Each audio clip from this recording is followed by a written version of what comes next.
Blood of the Archon, Chapter 3, The Valley. The creature fell with a screech, Tessia's staff still pulsing with blue-green energy. The massacre at the temple had drawn enough chaotic energy to make it possible for portals between the realms to form. Nightmares from the ephemeral realm of Phantasma surged forth to torment the living. She panted heavily, clutching her side with her free hand. Up until this point, the entire journey up to the summit had been a blur for Tessia, but the pain in her stomach brought everything into sharp focus. Her chaperone sheathed her blade, wiping sweat from her brow. She was a formidable woman, at least 6 feet tall and orcish by the green-gray of her skin and the intricate tattoos tracing up her arms. Her hair was white, with other colors braided into it, a symbol of prestige in orcish culture. Her name was Dame Nestra Casterly, a member of one of the few orcish families who still held title outside of Arcanum. She was also a paladin, but had abandoned the Covenant over philosophical disagreements on the treatment of sorcerers. At the moment, Dame Nestra was busy conversing with the elf who'd been battling the nightmares before they arrived. His skin was snow white, as if he hadn't seen the sun in ages, and his eyes were a deep violet red. The color was not entirely uncommon for elves, but it still caught Tessia off guard. When he spoke, she paused, something about it stirring her memory. "I'm sorry," she interrupted whatever the elf was saying. "Have we met before?" He looked at her with a puzzled expression. "Yes, I watched over you, I suppose. I hadn't imagined you were lucid enough to remember me, however." She chuckled lightly, then offered him her hand to shake it. "I remember your voice. I think it helped me with the night terrors. I feel I should thank you for that." "No thanks necessary. I would have done it for anyone." He bowed his head slightly and handed her a healing potion. "Well, thank you nonetheless. We need to meet Isadora at the forward camp." Dame Nestra turned to her. "Suncrest, do you feel fit enough to make the journey?" Tessia hesitated. Yes, I can do it. Let's go." Percy had barely made it a foot out the door when he was met with the point of a blade to his throat. The blade was connected to an arm, and the arm was connected to a man. Percy had never been one for the company of others, and men and women back home preferred his brothers to him, especially the charming and introspective Bedivere or the gallant and handsome Meliodas. But even he, in his inexperience, could admit the man was attractive. His hair was gold and blonde, and there was a scar tracing up his face from the right side of his mouth. Percy half considered inviting him to join him on his escape attempt. Then he noticed the sigil on the man's cuirass. 2 swords crossed over a burning star. He was a paladin. Fuck, he said aloud. "I know you." The paladin narrowed his eyes, pressing the sword ever so slightly into his throat.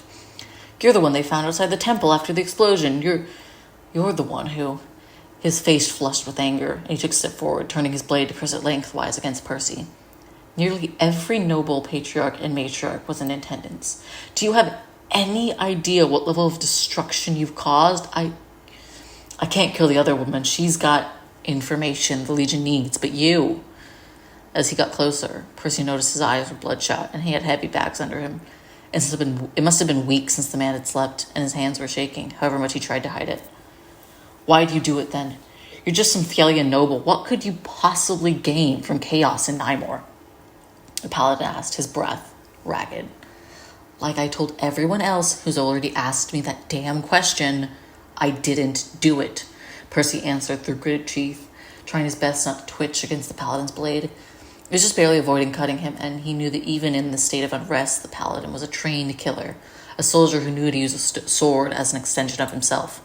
"Now get off me, and I'll get out of your hair. I promise you'll never see me again." The paladin smirked slightly. "Nice try, but even if I don't kill you right now, you're still a prisoner of the Legion." Percy grimaced slightly, glancing down at the sword. "Well then, why don't you? Kill me, I mean. If you're so convinced I'm guilty, why not carry out your justice? Although I would at least like to know the name of my executioner, just so I know who to condemn when I meet the gods." The paladin's grip on his blade tightened, and Percy noticed his breath caught in his throat. He smiled to himself. That got to him. So he was a religious man, then. "I would not be condemned for killing the man who murdered the High Cleric of the Covenant of Light. And if I didn't do it?"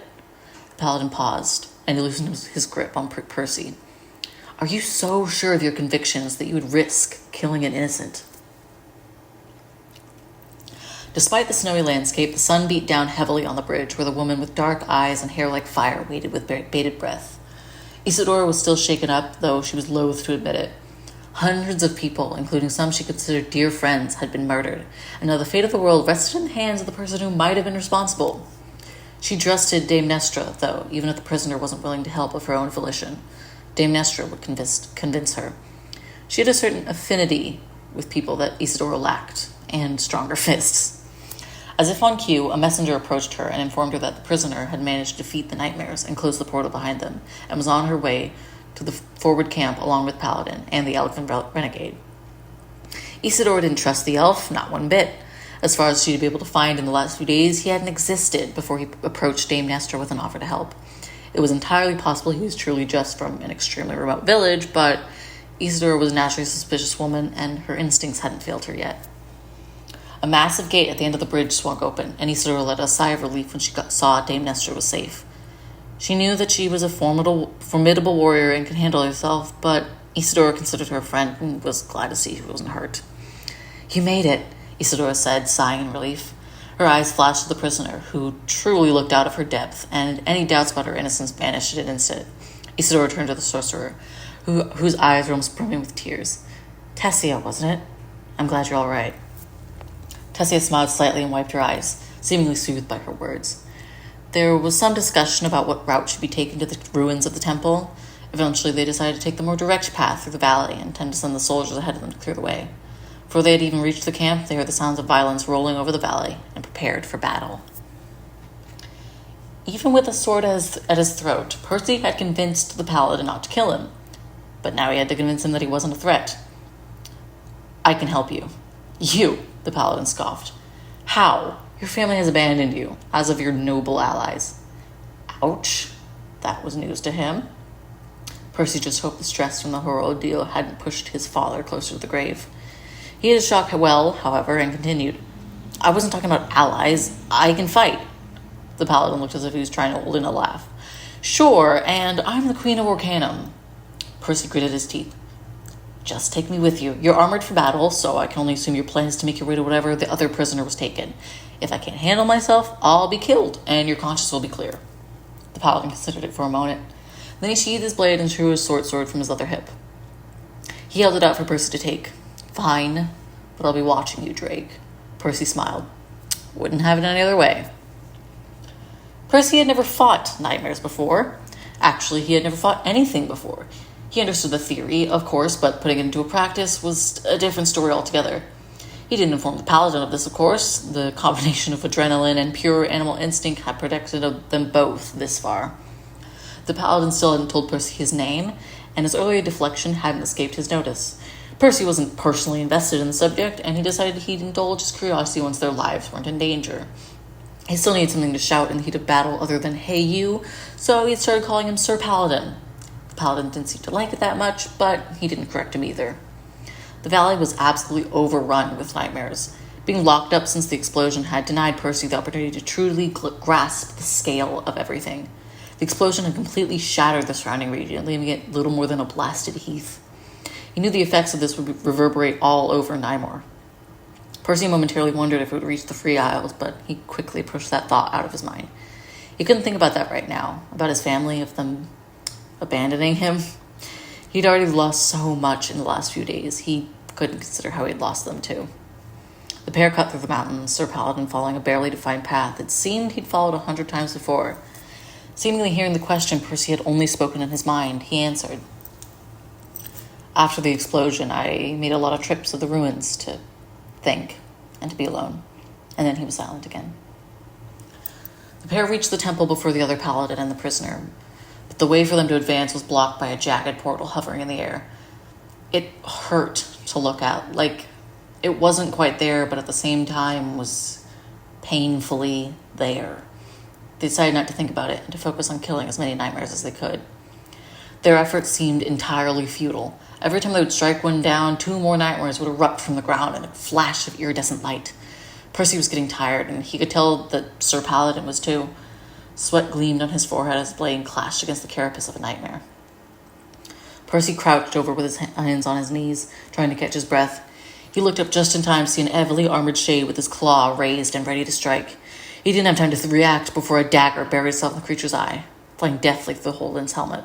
The thing fell back, crumbling to a heap, dissolving into a pile of ash.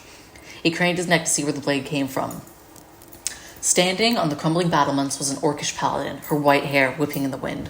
Close behind her was an elf, staff gleaming with crystallizing ice energy. And finally, Percy's breath caught in his throat as his eyes fell upon the final person. With her black hair hanging loosely around her shoulders and her green eyes gleaming with determination, Tessia made eye contact with him, and her demeanor immediately changed. She quickly rushed down the steps, skipping the last couple to reach him more quickly. "You're here!" "You're alive," Percy breathed, only barely daring to believe it. Tessia glanced behind him in battle. "It's good to see someone else survive too, but listen." She quickly drew her staff, which began to crackle with lightning magic. "We need to talk after this. There's something you should know." Without another word, Tessia charged off to find high ground. Percy sighed and cracked his neck. Then he followed her lead.